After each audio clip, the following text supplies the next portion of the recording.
Hi Coyotes, I'm going to show you how to upload your goals in Strive. So the first thing is you'll go to Eduphoria and log into Strive. Thank you, Kristen, for allowing us to use yours as an example.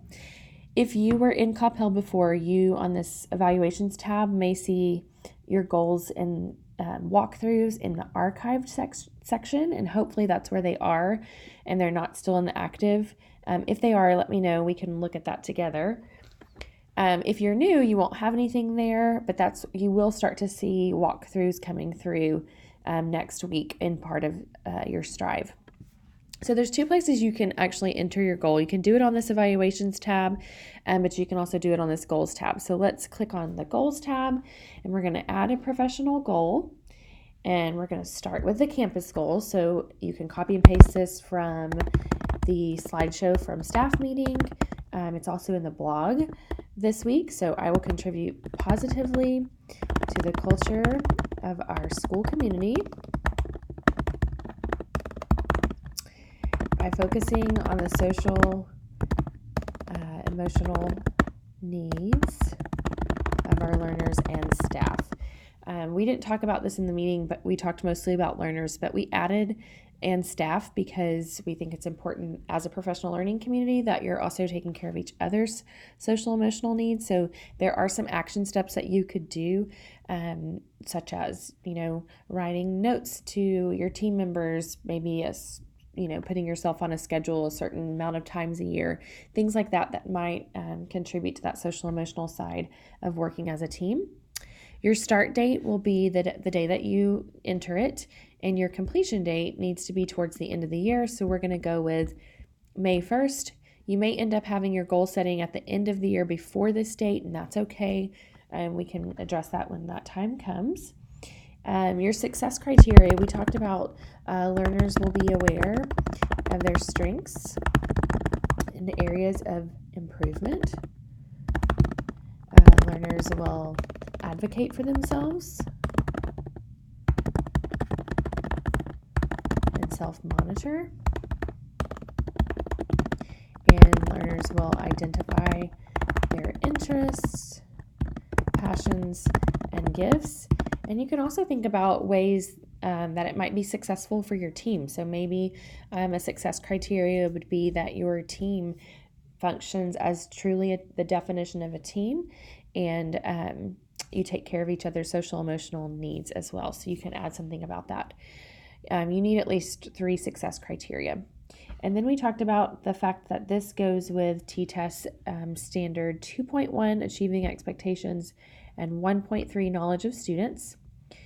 And then you're going to add actions. So each action step must be a separate bullet points. You're going to do this each time you have an action step. Remember, you need at least 4 action steps, and these are the actions that you're going to take throughout the year to achieve that goal and to make growth for yourself. So these are personal. We're going to give you some ideas, and one that we would like on there as being required, but these are things that you want to do this year to have accomplished this goal. So one action step might be implementing community circles with Fidelity. And this is house and class. So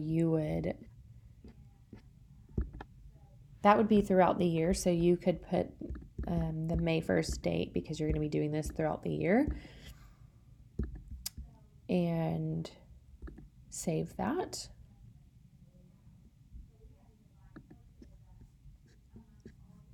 Let's see which part it was not.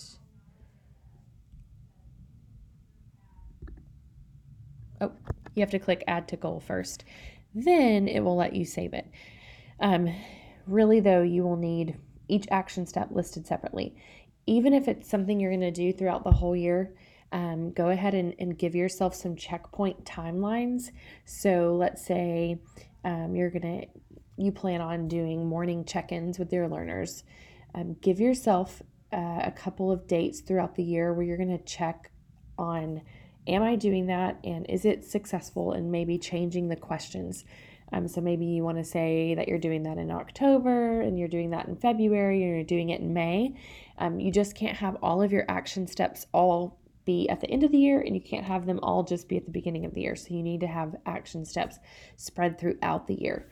So once you have at least 4 different ideas for your action steps, then you will click on save and it'll come up like this. And again, you can see it just in a different format.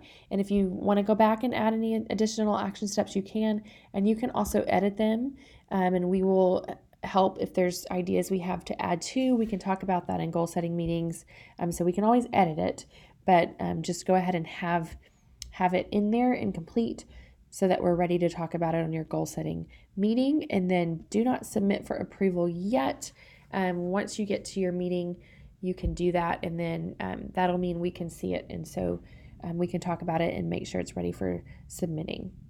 And then in your goal setting meeting, we will talk about evidence, but throughout the year, you're going to be adding evidence that you have completed your action steps, and you will do that here. And it's really just, you can type things in, you can add pictures, you can add links to workshops you've gone to or professional development, and you'll add that here. But we'll talk a little bit more about that in your goal setting. So remember, you need to do this for 2 different goals. And so I'm going to delete this one so Kristen doesn't have it in hers, and she can make it the way she wants to make it. But you will save it and go back out and add your personal goal as well. Let us know if you have any questions. We are more than happy to help. And if you need anyone to be a thought partner with what your goal might be, we are happy to do that as well.